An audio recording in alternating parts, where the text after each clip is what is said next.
Alhamdulillah. Assalamu alaikum wa rahmatullahi wa barakatuh. The subject of today's live, if you can see it there we go, that's better.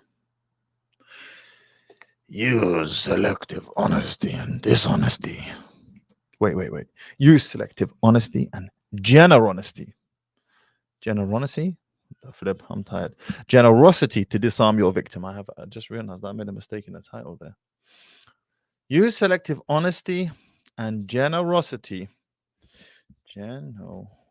Geno. All right, making that edit to the title. To disarm your victim. This is a particularly insidious law that we are going to be going over today in 48 Laws of Power. A particularly insidious law that you must be aware of. I have actually had this tactic implemented on me. I've smelt a rat. The selective honesty part. And it employs a simple rule, which is the rule of reciprocity. Someone gives the impression of sharing a secret with you about themselves, which to you comes across as though it's actually meaningful, but to them it's nothing. It's not meaningful at all. But what does it do? It brings down your guard. It brings down your defenses. It makes you more amenable towards sharing your secrets, which is what this individual really wants. So this is a very important law to know, to understand, not to use, but so that you can protect yourself from those who try to use it against you. Blackbeard and Zed Warrior, wa alaikum assalam wa rahmatullahi wa barakatuh. Let's get into it. Judgment. One sincere and honest move will cover over dozens of dishonest ones. Open-hearted gestures of honesty and generosity bring down the guard of even the most suspicious people.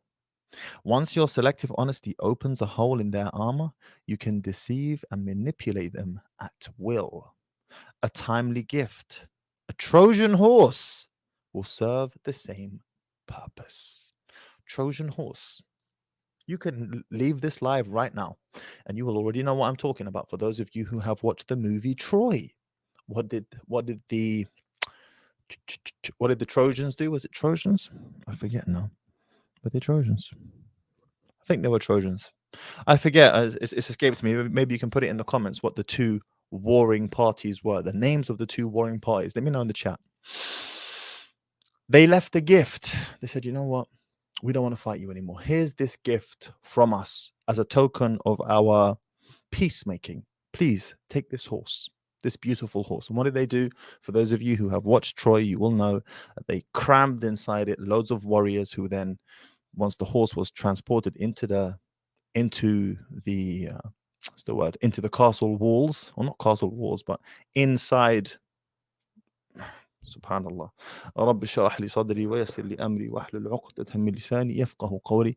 My mind is going blank. Inside the castle walls, it was not a castle, it's inside the actual city. There you go, inside the city walls. Once the horse was inside the city walls, the warring party were able to come out of that horse and slay from the inside out. That was using selective generosity with Machiavellian intent. Let's get into it.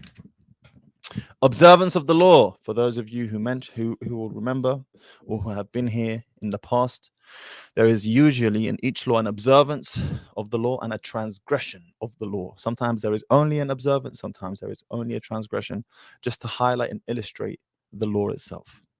Sometime in 1926, a tall, dapperly dressed man paid a visit to Al Capone, the most feared gangster of his time. Speaking with an elegant continental accent, the man introduced himself as Count Victor Lustig. He promised that if Capone gave him $50,000, he could double it. Capone had more than enough funds to cover the investment. And bearing in mind, guys, adjusted for inflation, if we were to adjust, you know what, let's do a quick Google search. $50,000 adjusted for inflation. Here, let's just write this. $50,1924 in today's money. This is a heck of a lot of money. You have to just rock up to one of the most feared gangsters in New York.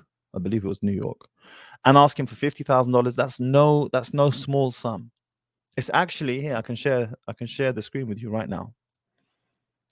Have a look. $50,000 in 1924 is actually $812,000 in today's money. It's not a small sum of money. It's a huge sum of money. So this Count Victor Lustig promised Capone that if he gave him $50,000, he could double it. Capone had more than enough funds to cover the investment, but he wasn't in the habit of entrusting large sums of money to total strangers. Soundboard check. I got you, bro. This is haram. I got you. You have a wife. She cooks. She cleans. She won't cheat because she'll get stoned. She has as many kids as you want. She obeys. Shout out to Andrew Tate. Capone had more than enough funds to cover the investment, but he wasn't in the habit of entrusting large sums to total strangers. He looked the Count over. Something about the man was different. His classy style, his manner. And so Capone decided to play along. He counted out the bills personally and handed them to Lustig. Count Victor Lustig is mentioned a few times in this book. He was also responsible for the phony sale of the Eiffel Tower as scrap. He sold it on 3 or 4 different occasions to businessmen on the premise that the government were going to strip it down and it was up for sale as scrap. He's been responsible for many cons. He's quite well known in the con artist world. Okay, Count, said Capone. Double it in 60 days like you said. Lustig left with the money, put it in a safe deposit box in Chicago, and then headed to New York, where he had several other money-making schemes in progress. The $50,000 remained in the bank box untouched. Lustig made no effort to double it. 2 months later, he returned to Chicago, took the money from the box, and paid Capone another visit. He looked at the gangster's stony-faced bodyguards, smiled apologetically, and said, "Please accept my profound regrets, Mr. Capone. I'm sorry to report that the plan failed. I failed." For those of you who know anything about mafia gangsters, if you lose their money, you're as good as dead. And probably your family as well. Capone slowly stood up. He glowered at Lustig, debating which part of the river to throw him in. But the Count reached into his coat pocket, withdrew the $50,000 and placed it on the desk. "Here, sir, is your money. To the penny. Again, my sincere apologies. This is most embarrassing. Things didn't work out the way I thought they would. I would have loved to have doubled your money for you and for myself. Lord knows I need it. But the plan just didn't materialize." What was he up to? Capone sagged back into his chair, confused. "I know you're a con man, Count," said Capone. "I knew it the moment you walked in here. I expected either $100,000 or nothing. But this? Getting my money back? Well, again, my apologies, Mr. Capone," said Lustig as he picked up his hat and began to leave. "My God, you're honest," yelled Capone. "If you're on the spot, here's 5 to help you along." He counted out 5 $1,000 bills out of the 50,000. The Count seemed stunned, bowed deeply, mumbled his thanks, and left, taking the money. The $5,000 was what Lustig had been after all along. Legend. Interpretation. Count Victor Lustig, a man who spoke several languages and prided himself on his refinement and culture, was one of the great con artists of modern times. He was known for his audacity, his fearlessness, and most important, his knowledge of human psychology. He could size up a man in minutes, discovering his weaknesses, and he had radar for suckers. Lustig knew that most men build up defenses against crooks and other troublemakers. The con artist's job is to bring those defenses down. One sure way to do this is through an act of apparent sincerity and honesty. Who will distrust a person literally caught in the act of being honest? Lustig used selective honesty many times, but with Capone, he went a step further. No normal con man would have dared such a con. He would have chosen his suckers for their meekness, for that look about them that says they will take their medicine without complaint. Con Capone, and you'd spend the rest of your life, or whatever remained of it, afraid. But Lustig understood that a man like Capone spends his life mistrusting others. No one around him is honest or generous, and being so much in the company of wolves is exhausting, even depressing. A man like Capone yearns to be the recipient of an honest or generous gesture, to feel that not everyone has an angle or is out to rob him. Lustig's act of selective honesty disarmed Capone because it was so unexpected. A con artist loves conflicting emotions like these, since the person caught up in them is so easily distracted and deceived. Do not shy away from practicing this law on the Capones of the world. With a well timed gesture of honesty or generosity, you will have the most brutal and cynical beast in the kingdom eating out of your hand. Everything turns grey when I don't have at least one mark on the horizon. Life then seems empty, depressing. I cannot understand honest men. They lead desperate lives, full of boredom.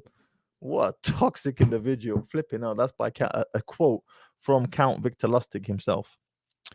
What's the lesson here, gentlemen? Count Victor Lustig didn't steal from him. He didn't steal nothing. He didn't take from him. He returned every single penny. But he sized him up. He sized up this individual, Al Capone, and understood that a man like him, who is in such a position of power, is constantly surrounded by wolves whom he fears he can't trust. So when someone is genuinely honest with him, it's like oxygen. It's a breath of fresh air. What's the lesson I'm trying to teach you? If you find yourself in a position of power or authority in any organization, any setup, company, business, country, whatever the case may be careful, because you find it difficult to trust. Someone might use this tactic on you. Be careful. Unlikely, yes, but possible, absolutely. Keys to power. The essence of deception is distraction. Distracting the people you want to deceive gives you the time and space to do something they won't notice. An act of kindness, generosity, or honesty is often the most powerful form of distraction because it disarms other people's suspicions. It turns them into children, eagerly lapping up any kind of affectionate gesture. In ancient China, this was called giving before you take.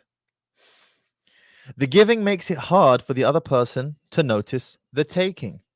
It is a device with infinite practical uses. Brazenly taking something from someone is dangerous, even for the powerful. The victim will plot revenge. It is also dangerous simply to ask for what you need, no matter how politely. Unless the other person sees some gain for themselves, which is the subject of the next chapter, always appeal to self-interest, never to gratitude. They may come to resent your neediness.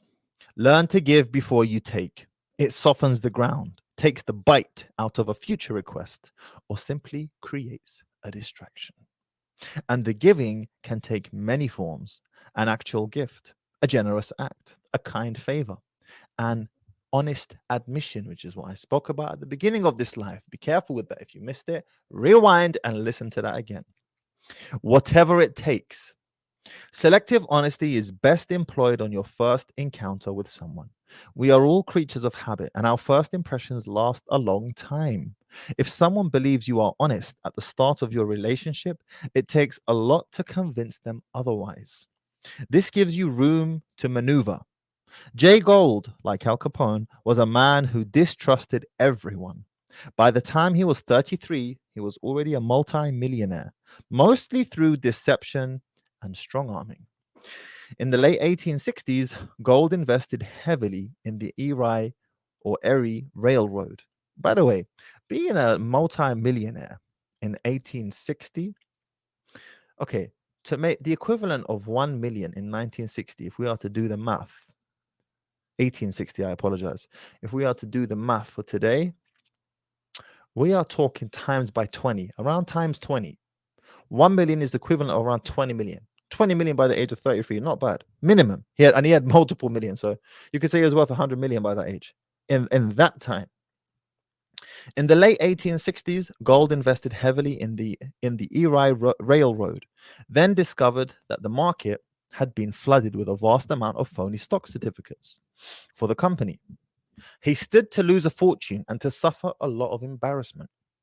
In the midst of this crisis, a man named Lord John Gordon offered to help. Gordon, a Scottish lord, had apparently made a small fortune investing in railroads. By hiring some handwriting experts, Gordon was able to prove to Gold that the culprits for the phony stock certificates were actually several top executives with the Erie Railroad itself. Gold was grateful. Gordon then proposed that he and Gold join forces to buy up a controlling interest in Erie. I don't know if I'm pronouncing this correctly, guys, yeah? Gold agreed. For a while, the venture appeared to prosper. The two men were now good friends, and every time Gordon came to Gold asking for money to buy more stock, Gold gave it to him. In 1873, however, Gordon suddenly dumped all of his stock, making a fortune but drastically lowering the value of Gold's own holdings. Then he disappeared from sight.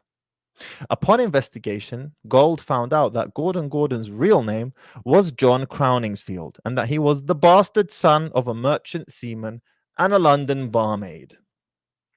There had been many clues before then that Gordon was a con man, but his initial act of honesty and support had so blinded Gold that it took the loss of millions for him to see through the scheme.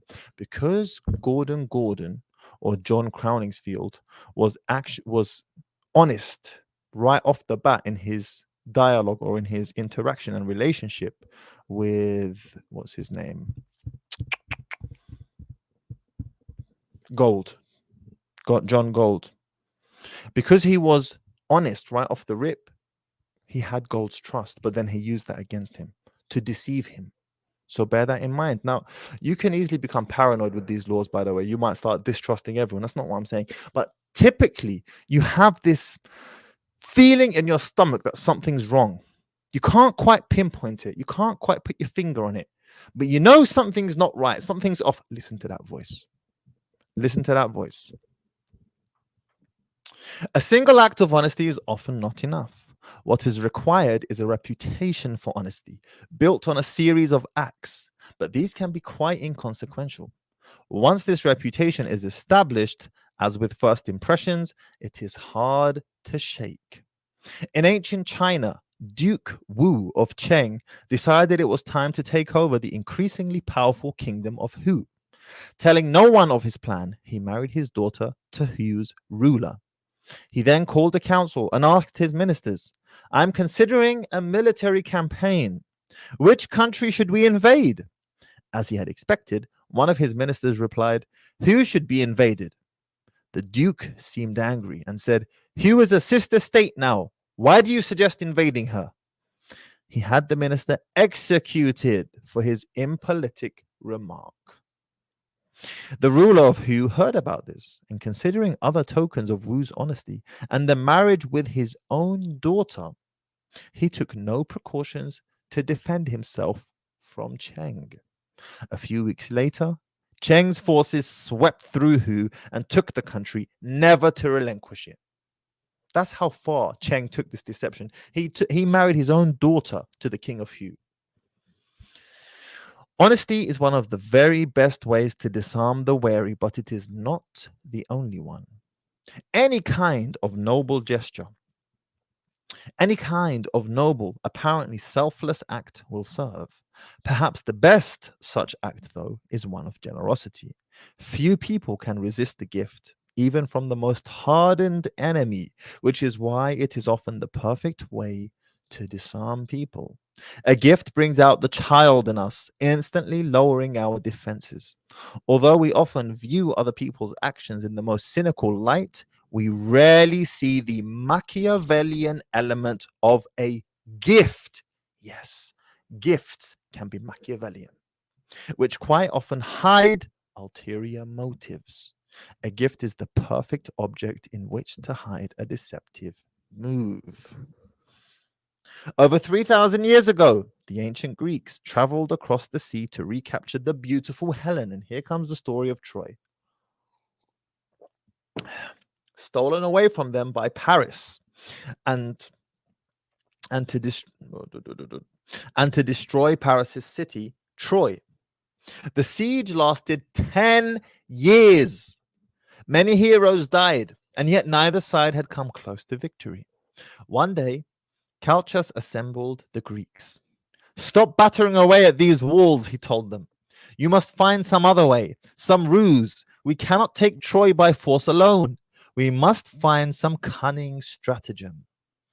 The cunning Greek leader Odysseus then came up with the idea of building a giant wooden horse, hiding soldiers inside it, and then offering it to the Trojans as a gift. Neoptolemus, son of Achilles, was disgusted with this idea. It was unmanly. Better for thousands to die on the battlefield than to gain victory so deceitfully. But the soldiers faced with a choice between another 10 years of manliness, honor, and death on the one hand, whilst a quick victory on the other, chose the horse, which was promptly built. The trick was successful and Troy fell. One gift did more for the Greek cause than 10 years of fighting. Selective kindness should also be part of your arsenal of deception. For years, the ancient Romans had besieged the city of Faliscans, always unsuccessfully. One day, however, when the Roman general Camillus was encamped outside the city, he suddenly saw a man leading some children toward him. The man was a Faliscan teacher, and the children, it turned out, were the sons and daughters of the noblest and wealthiest citizens of the town. On the pretense of taking these children out for a walk, he had led them straight to the Romans, offering them as hostages in the hope of ingratiating himself with Camillus, the city's enemy. Camillus did not take the children hostage. He stripped the teacher, tied his hands behind his back, gave each child a rod, and let them whip him all the way back to the city. The gesture had an immediate effect on the Faliscans. Had Camillus used the children as hostages, some in the city would have voted to surrender. And even if the Faliscans had gone on fighting, their resistance would have been half-hearted. Camillus's refusal to take advantage of the situation broke down the Faliscans' resistance, and they surrendered. The general had calculated correctly, and in any case, he had nothing to lose. He knew that the hostage play would not have ended the war, at least not right away. By turning the situation around, he earned his enemies' trust and respect, disarming them. Selective kindness will often break down even the most stubborn foe, aiming right for the heart. It corrodes the will to fight back. Hence the term or the saying, kill them with kindness. Remember, by playing on people's emotions, calculated acts of kindness can turn a Capone into a gullible child. As with any emotional approach, the tactic must be practiced with caution. If people see through it, their disappointed feelings of gratitude and warmth will become the most violent hatred and distrust. Unless you can make the gesture seem sincere and heartfelt, do not play with fire.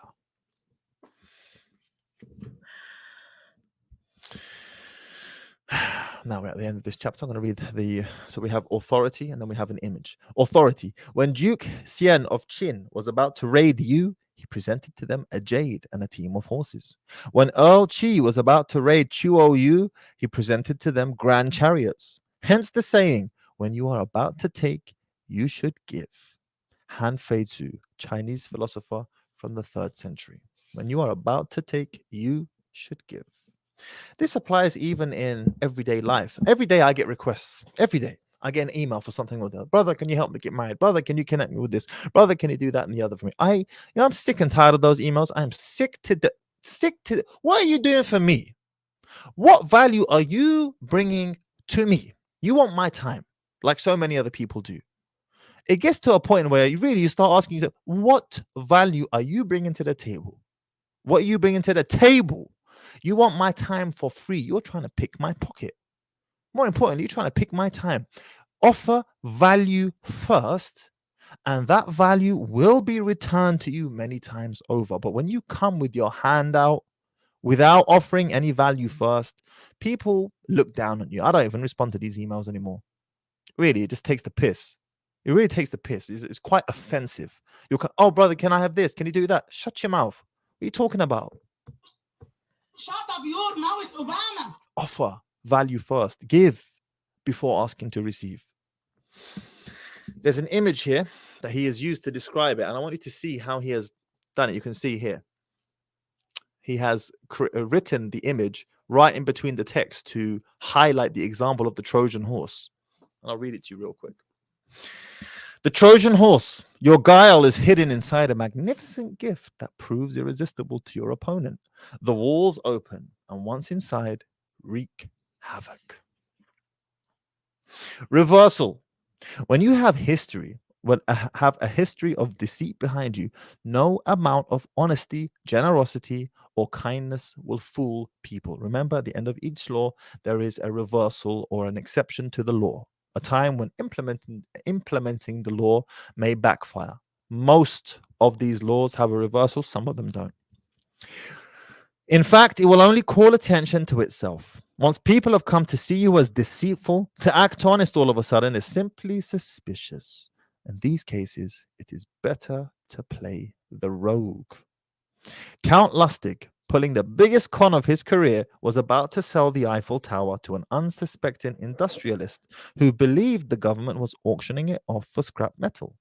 The industrialist was prepared to hand over a huge sum of money to Lustig, who had successfully impersonated a government official. At the last minute, however, the mark was suspicious. Something about Lustig bothered him.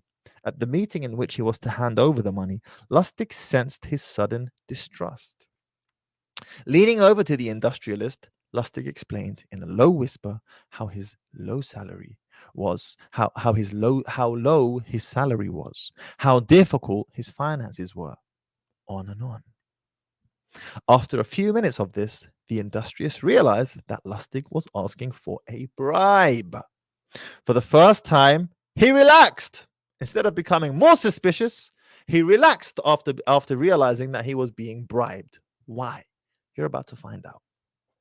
Now he knew he could trust Lustig, since all government officials were dishonest. He leaned into that reputation. Instead of trying to back away, he leaned into that deceitfulness. And have a look at the impact it had on him. Lustig, since all government officials were dishonest, Lustig had to be real. The man forked over the money. By acting dishonest, Lustig seemed the real McCoy. In this case, selective honesty would have had the opposite effect. As the French diplomat Talleyrand grew older, his reputation as a master liar and deceiver spread. At the Congress of Vienna from 1814 to 1815, he would spin fabulous stories and make impossible remarks to people who knew he had to be lying. His dishonesty had no purpose except to cloak the moments when he really was deceiving them. One day, for example, among friends, Talleyrand said with apparent sincerity, "In business, one ought to show one's hand." No one who heard him could believe their ears. A man who never once in his life had shown his cards was telling other people to show theirs. Tactics like this made it impossible to distinguish Talleyrand's real deceptions from his fake ones. By embracing his reputation for dishonesty, he preserved his ability to deceive. Nothing in the realm of power is set in stone. Overt deceptiveness will sometimes cover your tracks, even making you admired for the honesty of your dishonesty. You can see why this book And this has been my favorite book of 2021. Makes you feel like you know nothing about human nature, psychology, people, and the Machiavellian tactics that some individuals, some unscrupulous individuals, are happy to use against you. So I hope that has been beneficial, gentlemen, and ladies, if there are sisters in here as well. To the 18 of you who are in the stream right now, please like that video before you leave, and make sure you're subscribed to the channel. Jazakumullahu khair. I'll catch you guys on the next one, inshallah. Assalamu alaikum wa rahmatullahi wa barakatuh.